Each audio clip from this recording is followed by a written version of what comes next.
Hello everyone, today we talk about medieval Lithuanian tactics between the 14th and the 15th century. This is part of our usual, traditional cycle tactics series that, as you know, consists in a conceptualized overview of the tactics of this given people, right, while we treat battles as a whole, right, as a tactical analysis of the individual ones in other distinct videos. Today we will, of course, bring some examples from, say, Vorskla or Tannenberg, but we mostly describe just Lithuanian tactics to core, right, what was the general profile of these people. Recently I made for the Eurasian Steppes Warfare series already something about Lithuanian warfare in general, together with the Polish and the Cossack one during the 16th century.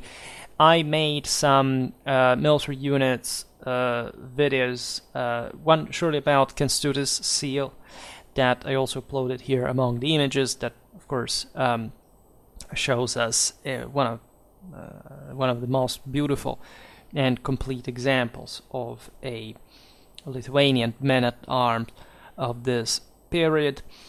I made a video about Baltic tactics, in which the Baltic Crusade tactics, in which we discussed extensively the Lithuanian ones, however, mostly up to the 13th century. I also made general videos about medieval Lithuania, so you have all the, the set there. Admittedly, we didn't talk so much about this country as about others, but we have at least provided with a good introduction. Then there is all the series about the Polish-Lithuanian Commonwealth Army that surely includes further information about the Lithuanians and their fighting styles, etc. So today we focus, however, specifically on them per se, right? And we could start from just basically a look at Lithuanian from an environmental point of view, right? At the beginning of this period, in the early 14th century, Lithuania was 1/4 comprised of marshland and lakes and 3/4 of forest, which already can make you, imagine what kind of tactics were habitually preferred, right, to fight in such an environment. Right. Of course, geopolitics does not exist in spite of the best effort of people that want to make you buy their own political bias under the, fiction of alleged strategic culture that just by definition cannot exist under such a name, and also because, of course, people in the strategic studies mostly do not study at all strategy, and just military historians and the military at best do, because Lithuania is doesn't matter how northeast, still of course, not only inhabitable country, but also one that is expanding, albeit under pressure, right? It's specifically the Teutonic one that at some point would have been decisive, right, if the Polish-Lithuanian connubium had not occurred, right? Surely Lithuania, we're talking about this essentially late medieval time altogether, in which we have already seen that there is not a radical difference between, for example, the panoply of a Lithuanian boyar and a Polish knight, right?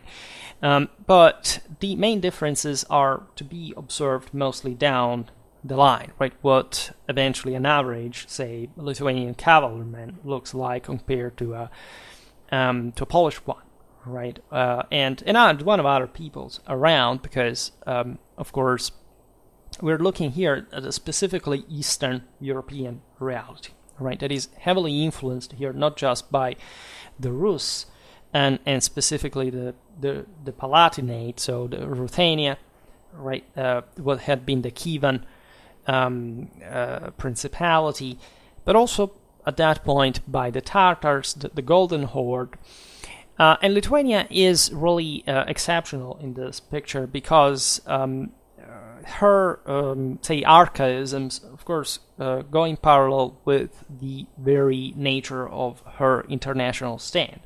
Still, at the beginning, like for the first century that we're analyzing today, as you know, Lithuania is still pagan, right? The Lithuanian nobility still was buried with their horses. They sacrificed to the pagan divinity 1/3 of their loot.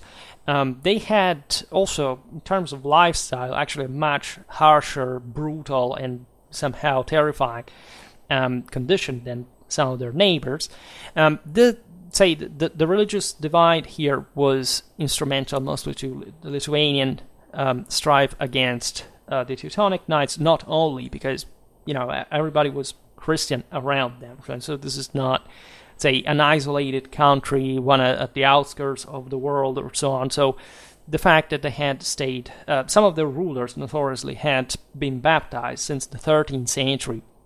And of course, a substantial part of Lithuanians were already Christian. But of course, raising up the banners of paganism against the Teutonic Crusade, while still, negotiating with the papacy for, of course, an international recognition, Christianization, etc., was a way for Lithuania to escape, especially the pressure of the former, that, as you know, was devoted, in fact, very teutonically, to this war of extermination of the Baltic pagans, if anything, because they were just, in a civilizational sense, the interland natives in living again within these marshes, forests, etc., and the Germans having their own Baltic bases, flourishing trade, made multiple bases. We will have to talk about the answer, by the way, more. And we're just seeking to expand, to consolidate at the detriment of the population of the interland, right? Especially because these had historically been quite warlike, right? The Polish-Lithuanian connubium didn't stem from any specific sympathy. The pagan Lithuanians had been ravaging Poland up to significantly recent in time at this point. Poland had called the Teutonic Knights, providing them with fiefs in the same Polish land to crush the pagans in general, right? Mostly the Prussians and others were, in fact, gradually absorbed. And the Lithuanians were the only ones who had remained independent at this point. And not only that, but had been existing for centuries. Right, this was really impressive. If you look at the rhythm of the military expeditions on this frontier for especially some decades of the 13th century, relentlessly against the Teutonic Knights. Right. Another interesting aspect of all of this is that the Rus had been overwhelmed by the Mongols. This had taken the form of a sort of tributary subjection that, however, had come through the actual invasion, manu militari, of Eastern Europe, even reaching like at the outskirts of Lithuania herself. The Mongols were not very keen on entering the forests, that they were more confident in the steppes, and surely there was a blood price paid, to find that out in the first place, which meant that the vast area between essentially the Baltic and the Black Sea, that had been, especially in the south, by the way, much more advanced than the Baltic, than Lithuania, etc., was now fundamentally in a sort of limbo, of which both the Tartars and the Lithuanians could profit. Right, by this point, 4/5 of what we call Lithuania as the Grand Duchy, right, as we would form, was actually Ruthenian. These people were Rusians, right? Consider that the Lithuanians would convert to Roman Catholicism later on, so this made the guys in the south schismatic, as some sources called this.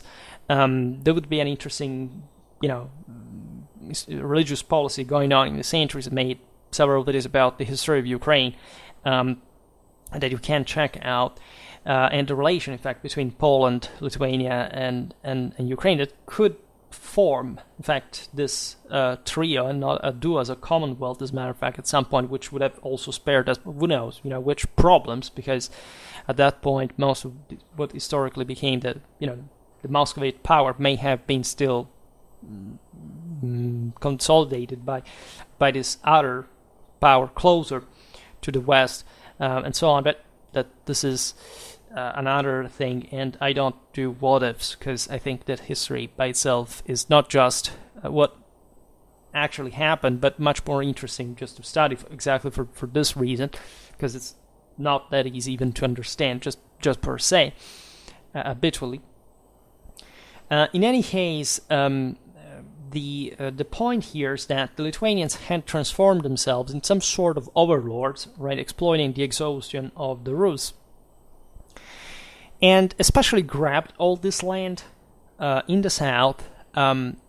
Still, mostly, they would have done it anyway, but most of the resources would draw from it would be invested in the defense of Lithuania herself against the Teutonic Knights. Lithuania had been turned into a sort of broader battleground.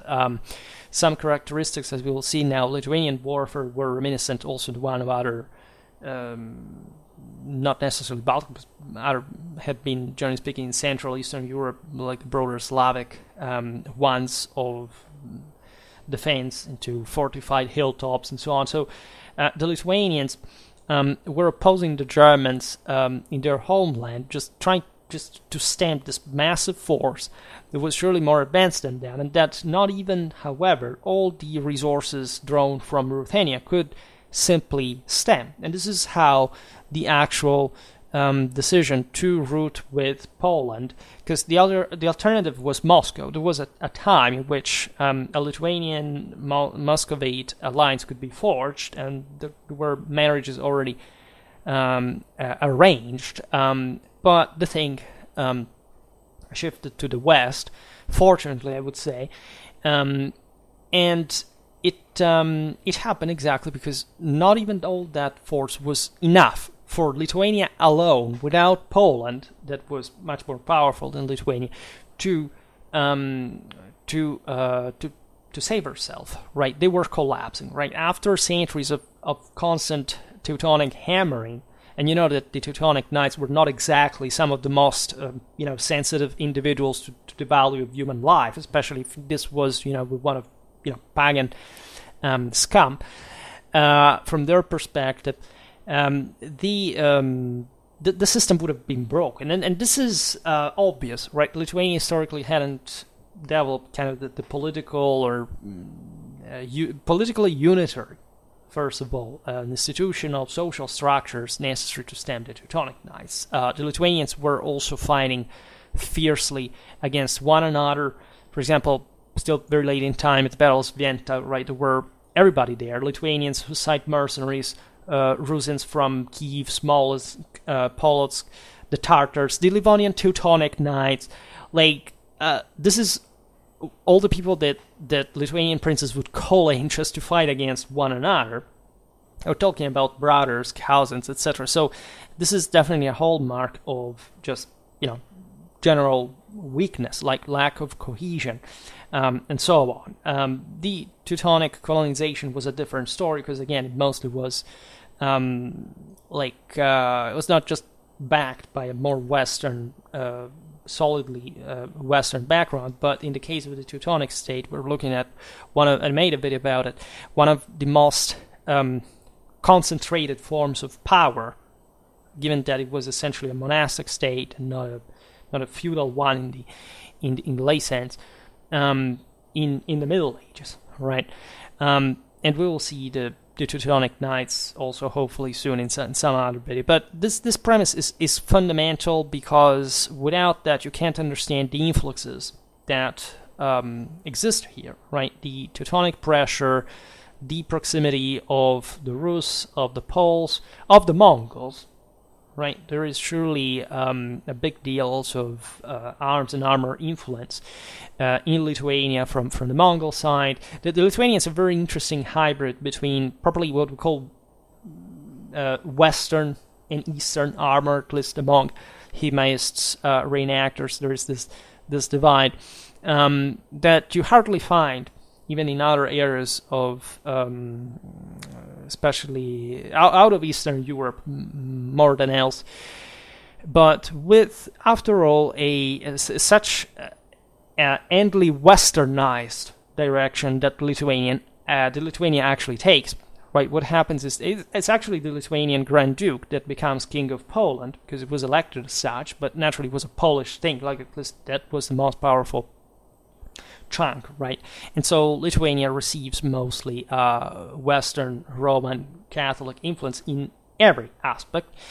This also allowed, like especially the Polish-Lithuanian alliance, as you know, to crush the Teutonic power at the Battle of Tannenberg/Grunwald and other engagements. We will see now also, as far as, for example, I don't know, the development of Lithuanian artillery was involved. Right, this Lithuania again had remained relatively backwards, as we will see now, in tactics, in parts also in strategy. Like the old raiding campaign was, say, not essentially different from the one that the same Teutonic Knights could carry out in the same Lithuania, but it was like the most say it was most pronounced still along the patterns that were in fact more similar to the eastern one, also that with kind of Mongol bias, but that stemmed mostly from a tribal past, right? That was still pretty close by this point. Aside from this, as we were just saying, we also witness an update, a standardization. Like by the end of the Middle Ages, you cannot look at Europe, in fact, with very few exceptions in the eastern part of it, which you say, like, here there is an actual difference between how, like, which Europeans fought, right? No, they look literally all the same, right? The level of arms and armor production, exports, international connections, etc., makes such that from north to south, from west to east, with some exception for the very last, men-at-arms are fighting in the same identical way, right? The greatest difference is at best existing in the degree of, let's say, development, right? Of, say, of state building, right? The possibility of fielding thousands of semi-permanent men-at-arms as opposed to a more still privatistic, feudalistic reality that has objective difficulties to put them together. There is admittedly an important divide also between the Western Europe narrow element and Central one, right? For a long time, also in the modern age, so that interesting considerations could be made also for Poland, for example. But Poland actually is one of the powers that consolidates the most in these centuries here, and at that point they're completely Western. They would actually Easternize a little bit when they extended further their boundaries east, and things like the Polish hussars, right, were modeled out of other Central European and also steppes influenced cavalries and so on. So we talked a lot about that. We're surely going to come back on it again multiple times at some point, but we'll leave it there. The Lithuanian boyar definitely has that, again, Eastern rather than Central European flavor, but it's still mostly a matter of style, not of assets, right? Men-at-arms do pretty much the same. This is a sedentary, stabilizing, at least power. It developed essentially its own military institutions, recruitment forms along the patterns of at least any other feudal state at the time, and so even if it lags a bit behind, still it's of the same mold at the end of the day. Now, the environmental landscape that we traced before, of course, hardly surprises us in as much it would entail predominantly light rather than heavy cavalry tactics, right?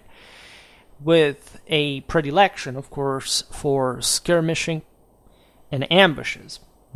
What does this mean practically? Well, it means that just like, I don't know, you see in the steppes, you have a very tiny elite of ultra heavy cavalry and then a swarm of lighter troops. With the more west you go, this gradually takes the form of even heavier, at this point, men-at-arms that, however, are starting to be produced in a much more regular, standard, uniform way and making up probably the bulk of mostly the entire battle lines, a much more compact, hard, and resistant infantry element. Right, this is why the steppe lost historically, aside from the development of firearms technology, which wasn't just per se the decisive factor, it was mostly pike and shot combined, as always, as a matter of doctrine rather than technology. So Lithuania maintains, from previous times, but the fact that the local surplus wasn't particularly prosperous, also this general Eastern influence, a larger amount compared to Western Europe of lighter cavalry next to the heavy one. Right, these mounted elements were up to date in as much as Lithuania had been specializing herself strategically, tactically, not just in the raid, but in the necessity of moving cavalry fast across her vast domains, in spite of having, again, a modest population compared to the entirety of these territories. So these men were forged definitely in throughout centuries of wars. They had incredibly rough and brutal lifestyles, and their tactics relied on this constant harassment of the enemy, the capacity of exploiting any single gap, say at least in a broader, say, divisional level deployment, on the battlefield, flank attacks, again, ambushes, and so on. However, betraying, as we will see now, exactly for this, the limits, right, of the political and social background that this military could express. Because again, the say, capacity, we will talk about Lithuanian army organization just per se, of, say, fielding large amount of men-at-arms and heavy armor and so on, was of course limited compared to, say, Poland, right?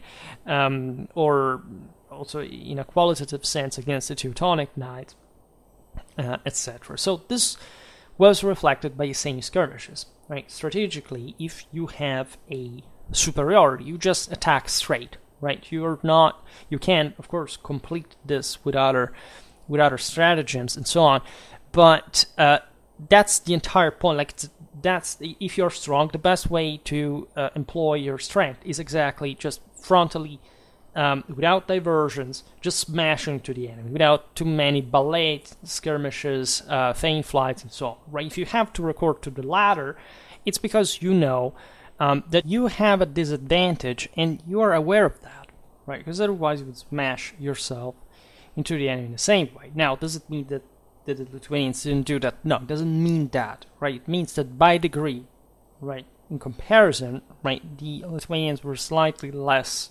inclined to do so. They had their heavy cavalry, their very heavy cavalry, but it was present in a lower proportion than in other Western armies, right? This is important to stress. In the 13th century, we also have evidence, as we explained a bit about the Baltic Crusades tactics, of the Lithuanian cavalry often fighting dismounted in wooden terrain, which also makes, generally speaking, sense, right? Cavalry normally does not operate in wooded terrain, so this is not a Lithuanian thing per se, right? It's just an inconvenience that would occur when, say, you had to face opponents that in open field would be, quite dangerous to confront, especially if they were invaders, and your objective was to defend the land. See, in fact, Teutonic Knights versus Lithuanians.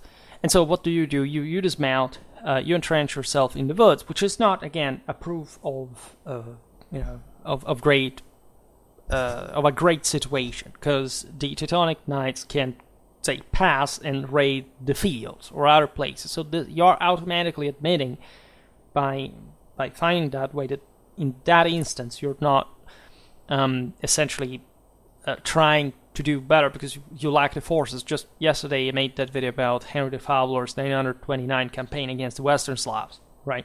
It was a similar situation. The Slavs in that case actually were on the offensive, but still strategically, but tactically they mostly challenged the Saxons to an open fight, to an open ground fighting, except the terrain was too wet for heavy cavalry, so that the Saxons have to proceed with infantry, and just in the end they managed to take out the Slavs with a flank attack.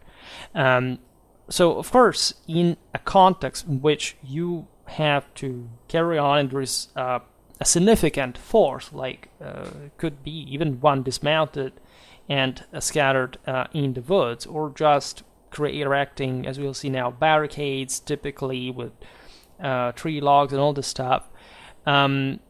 It's you can't even pass by, but you would expose your supply lines. It would be just, you could be surrounded. You do not know what can happen. At times the Teutonic Knights got lost themselves in this marshy ground at different times during the year, when some of these would enlarge and they literally starved to death because they couldn't find their way back home. So also knowing the terrain offers you some advantage, and this Lithuanian territory can easily be turned into a trap, right? And this is stuff that, I don't know, even the Germans during World War II had to find out the hard way, right, while invading the Soviet Union, things like that. So the terrain does definitely help, but just per se, even on that occasion, and we're looking at, generally speaking, somebody who has the initiative because it's stronger at that given moment. The Livonian rhymed chronicle goes as far as saying that it was customary for the Lithuanians to simply dismount to fight in wooded terrain, right? There, of course, we will see there is a bit German bias here and there, because these guys were, and to a degree, strategically, they were right. What's the difference between a feigned flight and a real flight? Right, even in famous battles like Hastings, etc., people say, but it was a feint flight. But, even there, if you actually have the strength to hold your ground, you do not even jeopardize the situation by the way, falling back, which disorders the formation, brings to the necessity of lining up, rearranging the troops, etc., if you want to come back fighting. It's a big deal. Right, at some point during the Battle of Tannenberg, for example, the Lithuanians faced frontally the Teutonic Knights, and as we'll see now, one source says, it was a feint flight, and the others say, but they actually fled straight away, and then they regrouped at some point in the battle, came back on fighting.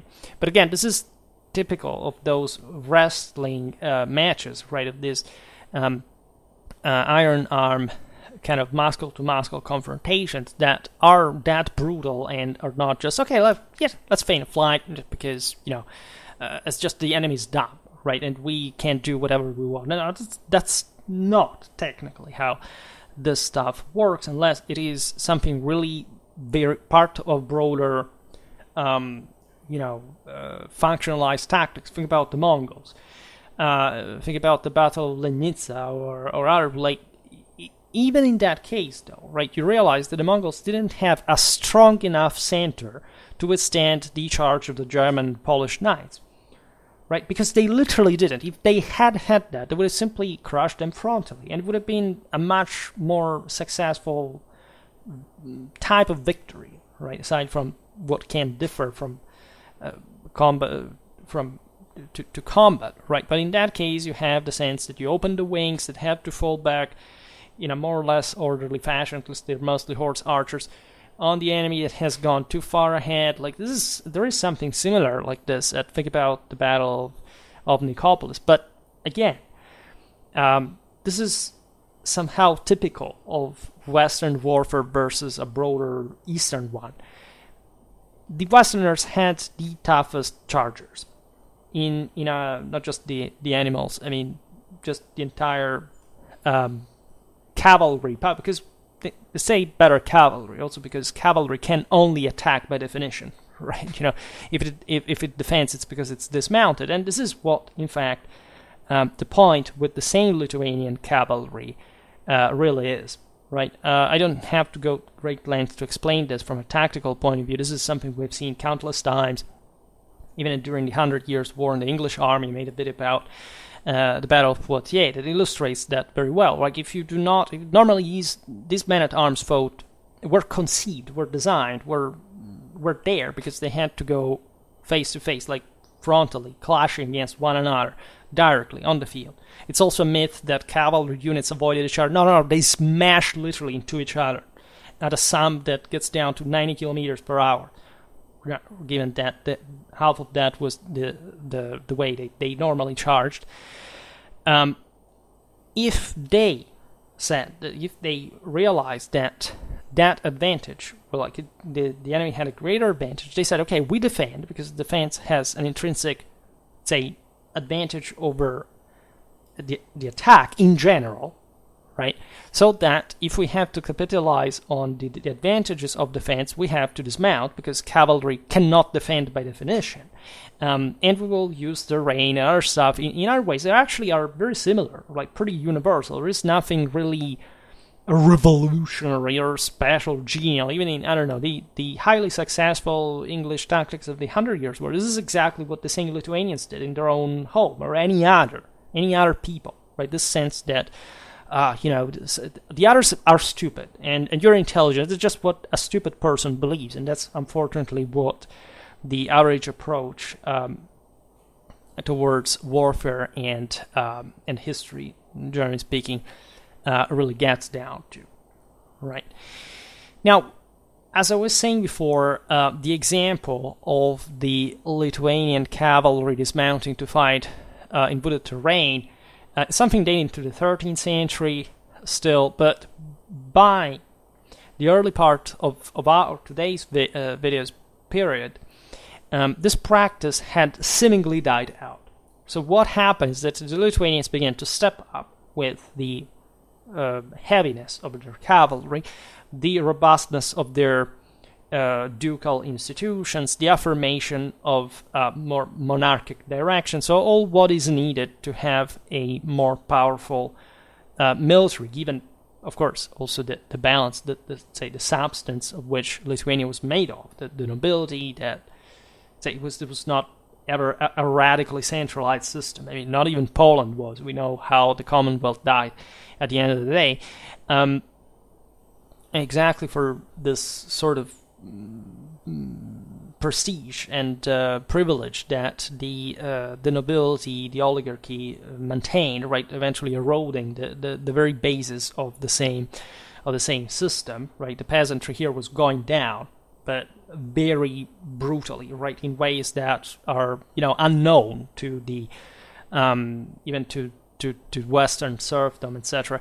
The divide is radical, right? This is true after the Mongol invasion, pretty much all across the board, right? And because of the general crisis eventually of the 14th century, and the fact that these countries had never quite developed much of a middle class like it was happening in the West, it could counterbalance through a different estate, parliamentary representation, or stuff like that. No, here was a ruthlessly, oligarchically, and privately and dynastically owned system, right, that basically wouldn't provide with any opportunity, if not for the retinues, right? It was an important degree of militarization, in fact, that would participate constantly in these raids, because the situation in Eastern Europe was so unstable that you always had actually a good opportunity to go raid, pillage, massacre somewhere, right? And you could fuel the system, right, through like co-opting certain elements, say, of the peasantry that wanted to go fight for you, or things like that. But these boyars really owned most of the land. They were in historical perspective just arriving to that point and maintaining the system just like that. And this is true also for the Lithuanian dominance over Ruthenia, the Rusian Palatinate. Again, the Lithuanians basically got civilized by places like Ukraine and so on. But these were exhausted, right? They were gentrifying to a degree as well. The Lithuanians were the more primitive, militarized kind of power that had managed to bring them down. And from the other side, you had the Mongols, so it was not an easy day for anybody involved. And this means that there is always some degree of warfare practiced on a regular basis, with expeditions, with institutions that essentially work to keep on keeping that up, right, for the further consolidation of the oligarchies that represent. Naturally, there is an effort from the side of the dukes to concentrate power monarchically, etc. But on the longer run, again, this would notoriously fail in these regions of Europe. In any case, we do see still in our period practice such as constructing barricades of felled trees and undergrowth, right? Somewhat akin to those, again, used mostly in the fringe areas, like I don't know, in Celtic Europe. We've seen it in the videos about Irish warfare, for example. And this was obvious, right? If you had the need of defending for some reason, there was this narrow paths across the forests that were very difficult to, by the way, to move away from without getting lost or fracturing the army altogether. So if you formed a powerful barricade there, you could really stop or delay, at least for a substantial amount of time, even very large forces. Right, a reason for which it was less likely for these forces to get there in the first place, because it's just trees, right? There's not an El Dorado just in the forest somewhere that you have to reach, right? So also the scale of warfare is, of course, and also the rhythm of it in this absolute quantitative sense is much lower than in other places in Europe, right? I don't know, in places like France or Italy or whatever, the sheer amount of resources spent for the military was very incomparable, right, to these ones.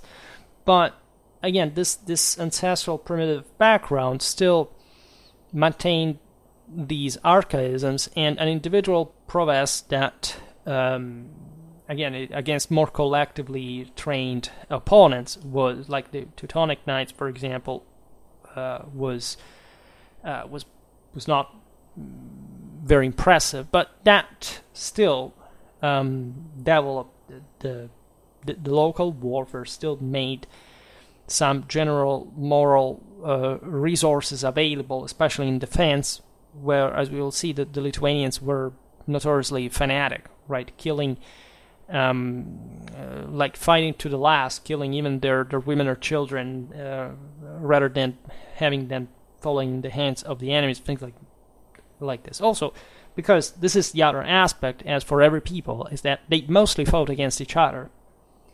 Right, the local warfare is designed primarily to cope with internal threats, right? To an enemy that at least is as the same, or less the same level of development as your own same opponents. And again, the dynastic struggles between the Lithuanian nobility are epic in many ways. And again, we will keep talking about this in the generally manualistic videos too. So how would the Lithuanians fight in open ground? So in pitched battles, in major engagements where they could gather substantial amount of forces, like the others, thousands or tens of thousands. The latter figure would be rarer compared again to other places in Europe, but they still could, and consider that given that, as we've seen, their average trooper was lighter, the number could increase in that sense proportionally. By the way, do not get misguided by the fact that all the pictures that I gathered basically show hyper heavily armored Lithuanian troops, because that's mostly what, of course, I know it looks cool, right, in terms of, especially in this reenactment stuff, also the degree of uniformity. Well, not so much here in looking at the pictures. That's why, but these are, they existed, don't get me wrong. This is some of the actually well-reconstructed examples of the heaviest type of Lithuanian warrior. And you see here interesting archaisms, certain knives, even reminiscent, the Baltics had this kind of weapons, even reminiscent of the migration era, still with a bit of steppe flavors, etc. There is also the Pavis that here you see that was developed in Lithuania in a very particular way, probably even before the other places in Europe where it eventually spread from more famously. And with this design, especially as a cavalry shield, as it seems, because it was, generally speaking, smaller, and with the function of, say, the design, in my opinion, was properly for having a thicker, right, structure capable of bearing like about the Mongol composite bows, shots that are really something, and you want this extra protection on horseback as well. But by this time, but that's something going back to the 13th century, the beginning of it. By the 14th, the 15th century, say that all over Europe you find this type of shields because they are spreading from places like Italy mostly. But as we were saying before, during the late Middle Ages, everywhere the same type of weapons practically are used without distinction. But as I was saying, aside from these heavier troops, you can appreciate also you must picture the lighter ones as well, right? That are not simply are not particularly depicted actually in the pictures of of the Lithuanians fighting with the Teutonic Knights and the reliefs. You see a bit better, a bit lighter troops, archers, but still are heavy as well. In fact, you notice some of these reenactors are copying exactly that type of models for their armor, and it's really fascinating. But the lighter trooper, sometimes even an armored one, or just with some padded clothing, would have been the norm, right? And on horseback, especially, more than other foes. That in other foes' military cultures, let's say, better. So in open field, the largest Lithuanian hosts would draw up typically in 3 lines, square on to the enemy. This was also pretty standard for the time. Practically all armies boiled down to this formation, because it's essentially the best compromise between that power, but also the gradual exertion of forces through reserves. So you can salvage at least part of the army. Things go worse. What is telling here is, however, how the force was distributed within, right? Because depending on which kind of enemy, the composition of its army, of its battles would be, you would have to deploy, in fact, your best and worst troops in different locations here. So these are 3 battle lines in depth. This is the basic, again, that the battle line is just a rectangle, right, of troops containing even up to thousands, right, of cavalrymen. At the distance normally of, I counted mostly on the sources, 500 meters, right? Could be even more at some point. These are just kind of, there could be different arrays as well, because these battles could be usually segmented into normally two halves. Inside it could operate differently on the field, but mostly it's, remember, the bigger pitch battle that you fight because you are confident that frontally you can do something, at least, are to be simply to be thrown gradually into combat, right, without too many other sophistications. It would be even counterproductive. Now, in the case of the Lithuanians, the armored and better mounted men would be positioned either to the front or in the middle of each squadron. This is interesting because normally the triple array is conceived, as we were saying, for, say, delaying the outcome, right? Throwing some of your forces at the beginning, but not the very best ones, because if you count mostly on those, right, you're just, even for a matter of reliability, not be able to dispose of them in what is mostly the crucial moment of the fight, which is the one between the last battles. Normally these battles would fight, one would dissolve, breaking, so at that point you can't even pass through the gaps of the units behind, because it's not a formation anymore. At some point, even some other battles would, the winning ones could do the same, like coming back, like regrouping in the rear. Were not overwhelmingly documented on this maneuver, a ladder maneuver, but let's say if they were very spent, and that's the point, it can be difficult, especially for not the best ones, to engage like a second battle, as it however would happen. At some point there were also some kind of narrower elite. Sometimes there could be even 4 battles, something like that, but doesn't seem the case to have been for the Lithuanians.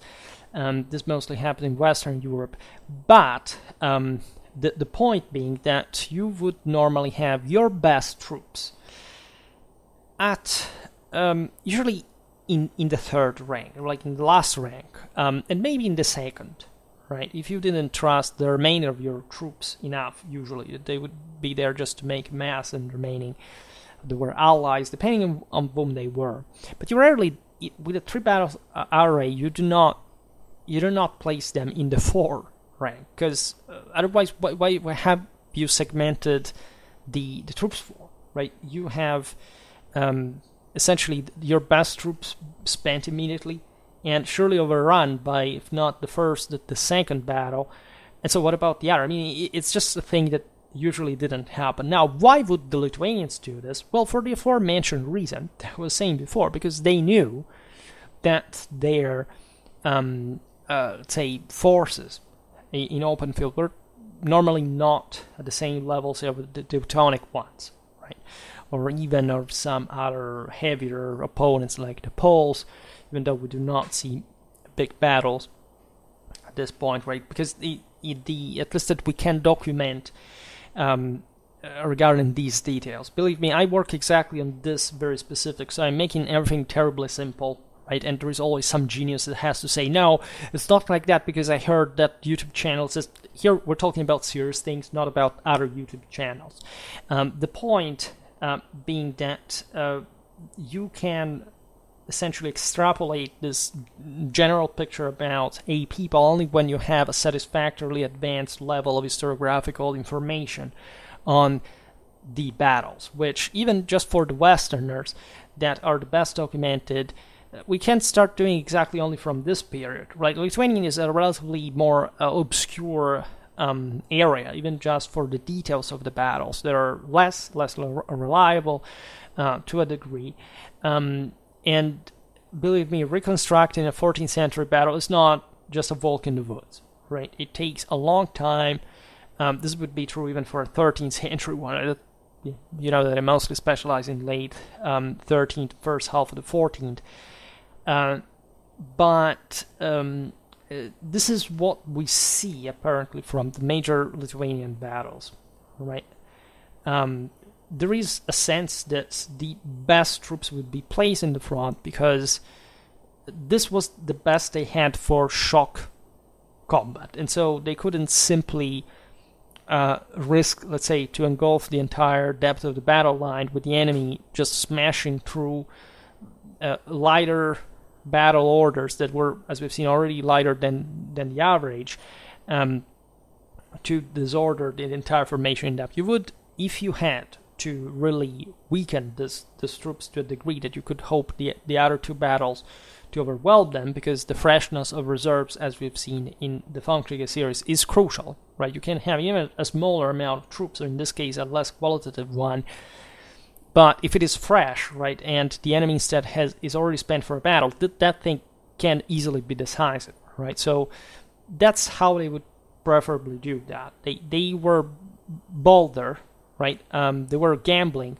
more. They were running a greater risk, but that was also literally their only option if they wanted to withstand such enemies in open field, right? And you can understand that if we are looking at this like in a Lithuanian versus Lithuanian, the thing is fascinating because at that point it would get down to something much more attritional, because even if you manage to defeat the bulkier part of the enemy in the front ranks, in the front battle, you would still have to cope with this greater amount of forces that could even disperse at that point, but still attritioning you dramatically. For example, the Lithuanian tactics against the Teutonic Knights at a point was to, again, waiting them in certain very specific rounds with the flanks secured by swamps or forests, whatever, or if not, if they could operate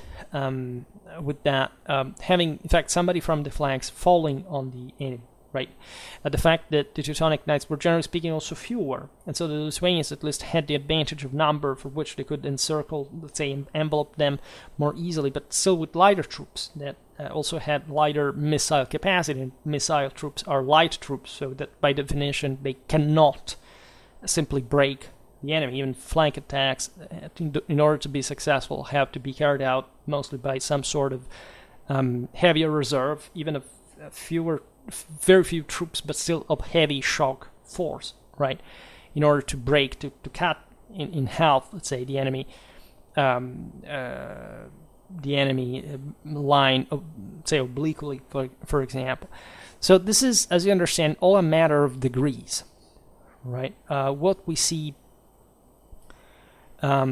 is also that the squadrons comprising each line fought in close order. Of course, there was a distance between them for maneuverability, because some of these troops were still somehow light, right? In spite of this, however, the Lithuanians were able overall to take the field. Right? We don't, as we were saying before, we don't have to think that they're light. Also, they couldn't take on a conventional Western European heavy cavalry, right? Such as the one that could be fielded by the Poles or the Teutonic Knights. They could, right? They had heavy enough cavalry to be able to do that, just that their average weight was lighter. This is it, right? So again, do not think stereotypically, categorically.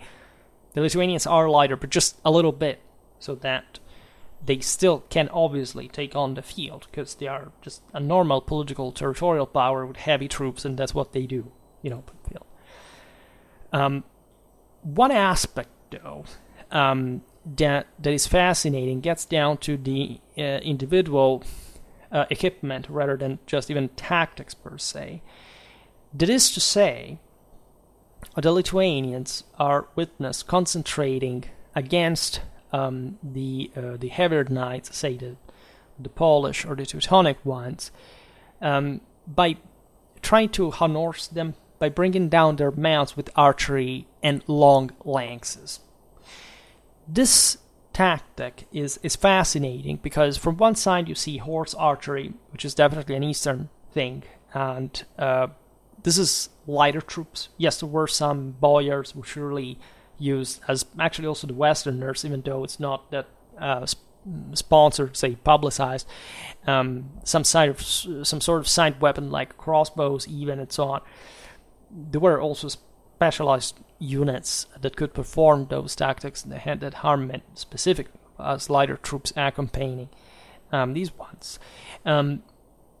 But first of all, giving way, apparently, because just in the history of cavalry, there is not like a long, prosperous future, even for those troops that could concentrate a dramatic individualistic capacity of, say, using the bow and then passing to the lance, just per se. They happened. Maybe the Lithuanians were, in Europe, some of those who could, at least in their existential paranoia, develop that, right, for survival, in fact. But it's not like so effective like the more conventional Western European thickly packed, heavy cavalry, shock charges tactics. And this thing of the longer lance is fascinating, because it reminds you what, say, commoners would do with polearms, right? Commoners, contrarily to what's commonly thought, right, weapons like the falchions, the other stuff, were used by most, say, at some point, they could be used by the heavies, right, because they were the ones who had the capacity just to come so close to the enemy with that relatively small reach of even a sword per se, but not something like a pole, right, that you have to keep the enemy at a distance with. You're heavily armored enough to come there and start chopping people to pieces in that way. It's the lightly armored fighter that has to keep the enemy at a distance. Right, so here there is a transposition of that in cavalry, and now that I think about that, the Polish so-called winged hussars were actually very heavy cavalry, so they were also very well armored on a regular basis, did have, later on, these very long lances that may have been adopted on the wake of this kind of local, like Lithuanian, among others, legacy, right? In that case, not because, in fact, they were lighter, so they feared heavy cavalry, right, anymore.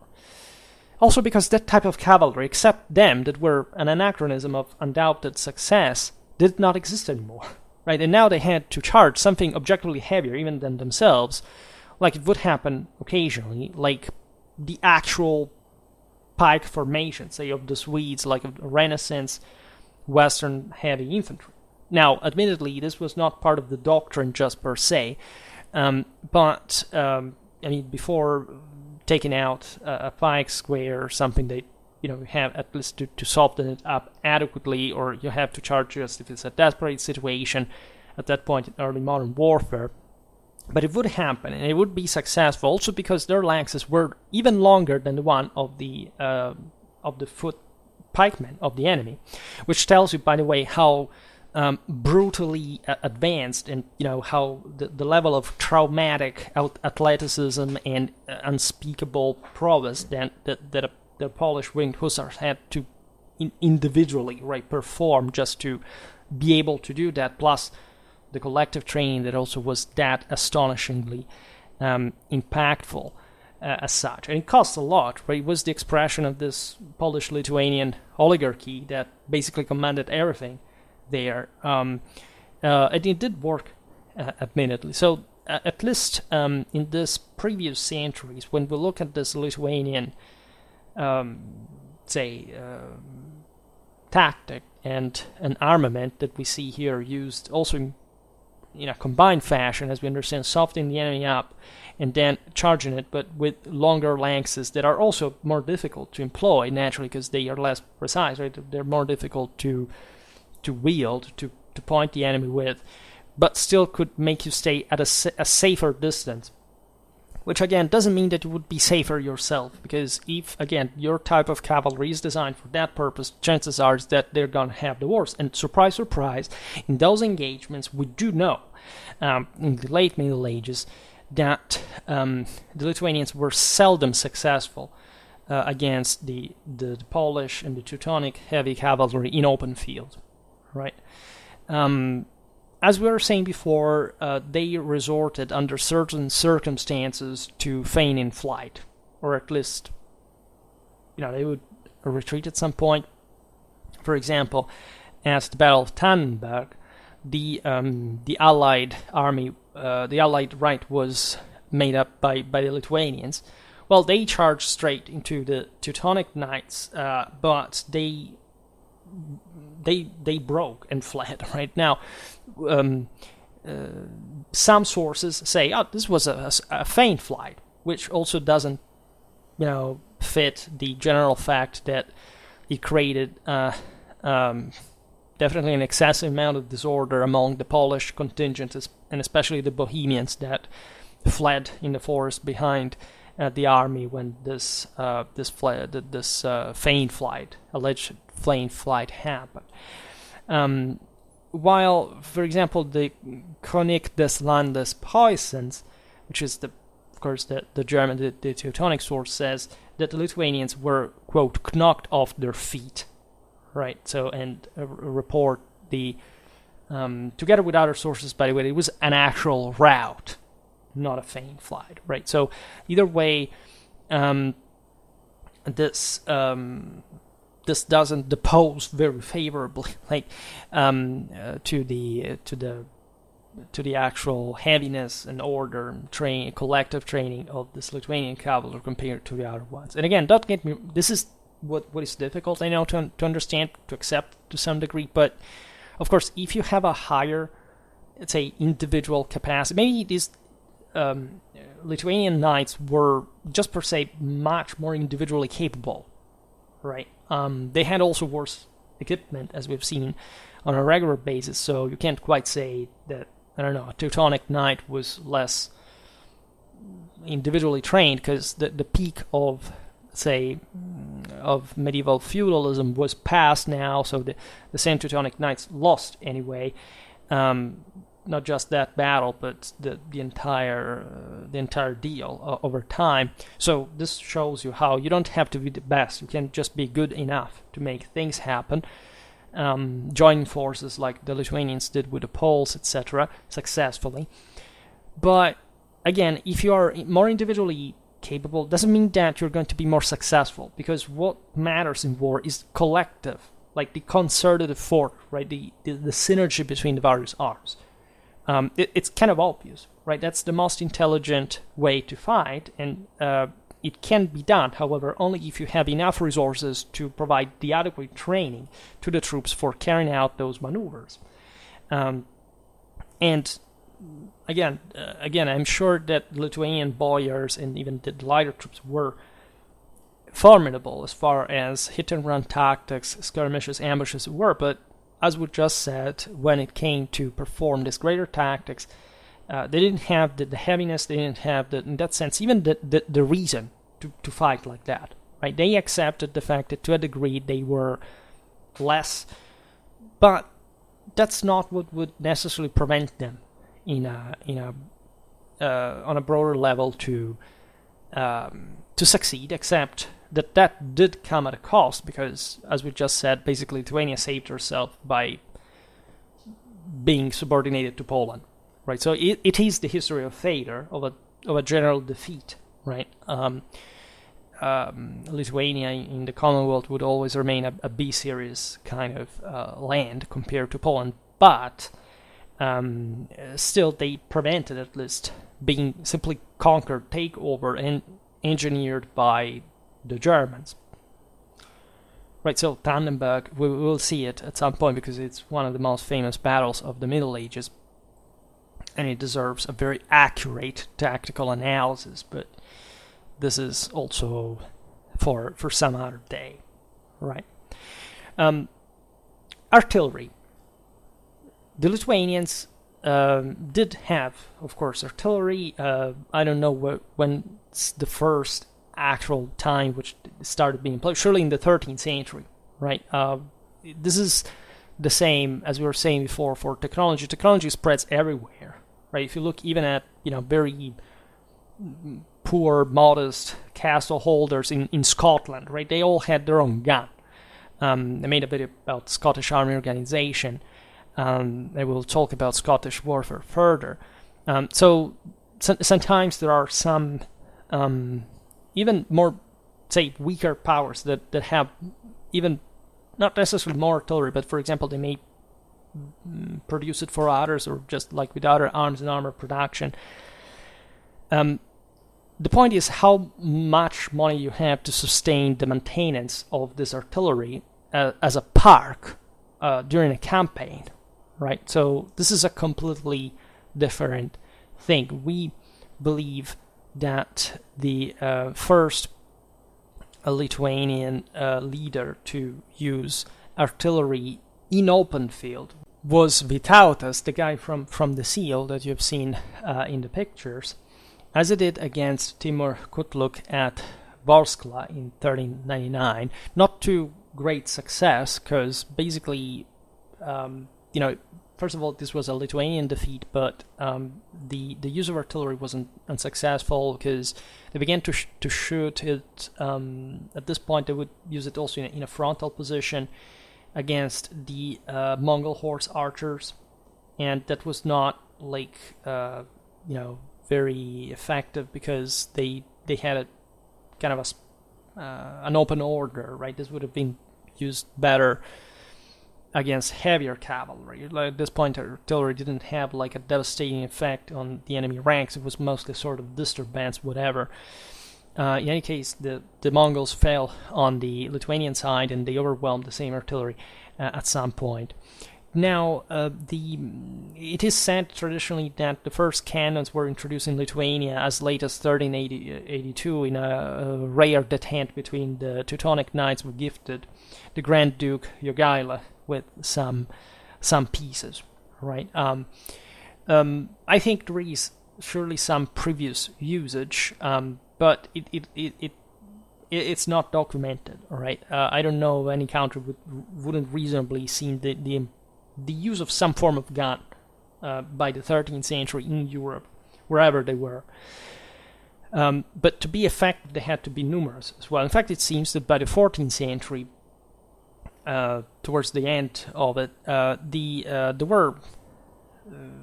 was a substantial amount of cannons, especially in defense of the large fortresses like Trakai. Vytautas had apparently as many as 15 large cannons there, and so this doesn't happen just overnight, just by a Teutonic gift from some years before.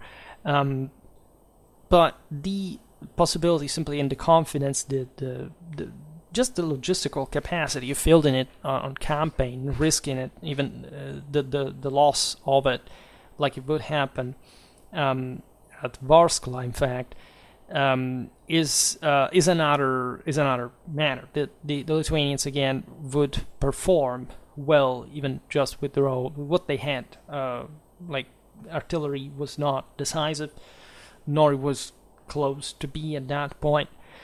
We just record this, the full like introduction in a doctrinal sense in Lithuanian armies, probably by the end of the 14th and the beginning of the 15th century.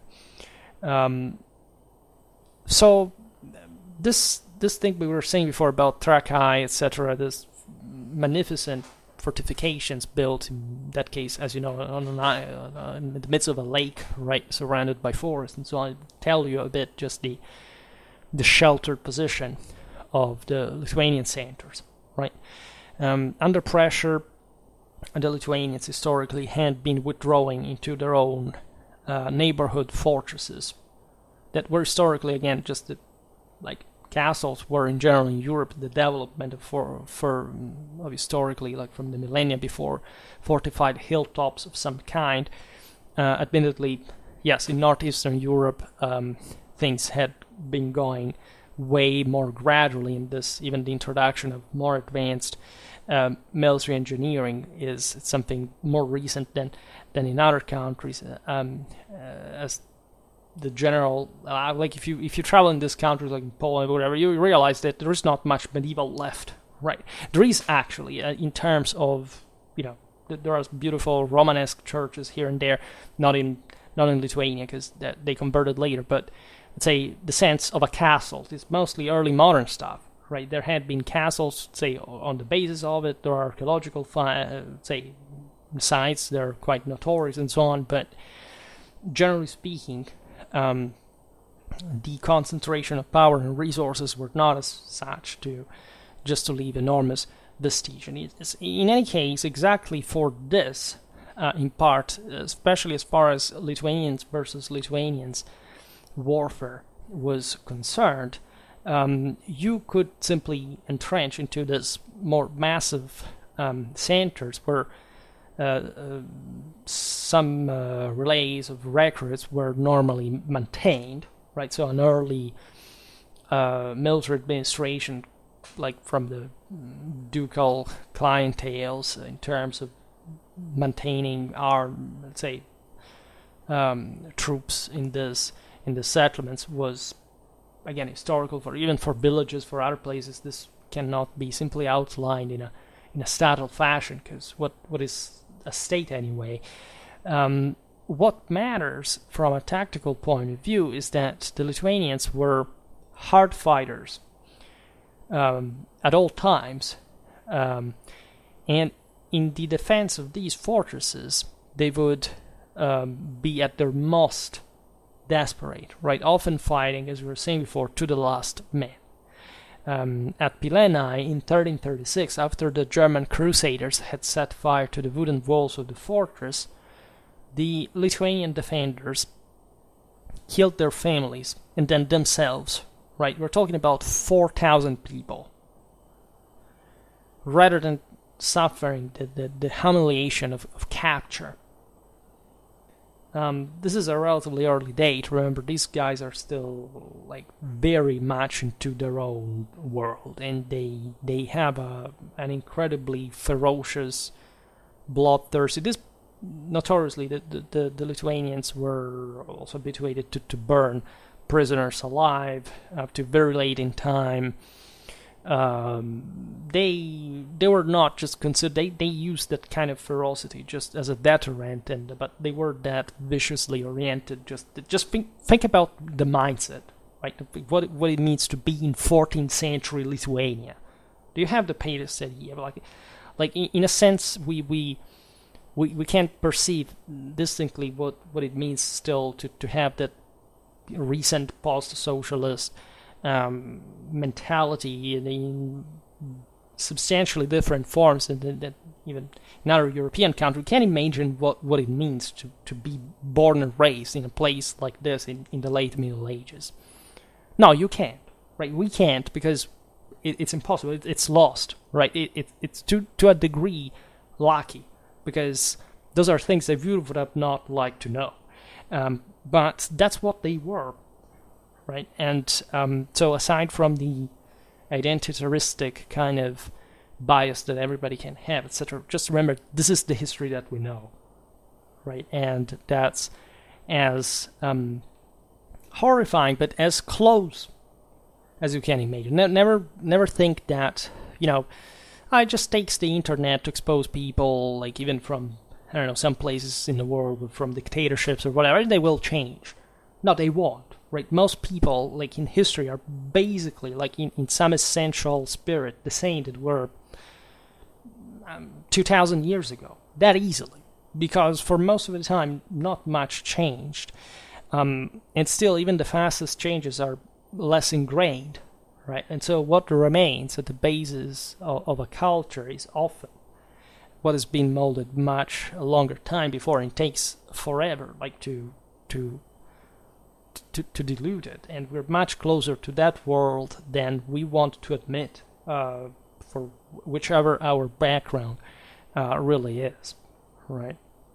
Now, it's plenty of similar incidents of say, collective suicides, massacres, tortures, of the worst kind on record, so that would make an interesting topic for another video. But just remember that this is the background that we just highlighted, right? And this fits all with even the tactical stuff we talked about before. I mean, the level, even risking your life to a higher degree on the field, but just because you know that that's how much it takes to hope, at least, to survive in the first place, and that if you don't, pay now, you will pay much later, right? It will be much worse. So, terrible stories, fascinating theaters, beautiful landscapes, by the way. I inserted some picture here and there, and very interesting Lithuanian history that I hope we'll be looking at quite soon. Again, for today, however, I stop it here. I just hope that you enjoyed this video. If you did, please share it. Otherwise, leave a like or subscribe to my channel if you're interested in my upcoming content. As always, I thank you heartily for listening to me. I wish you a nice time and see you next time. Bye.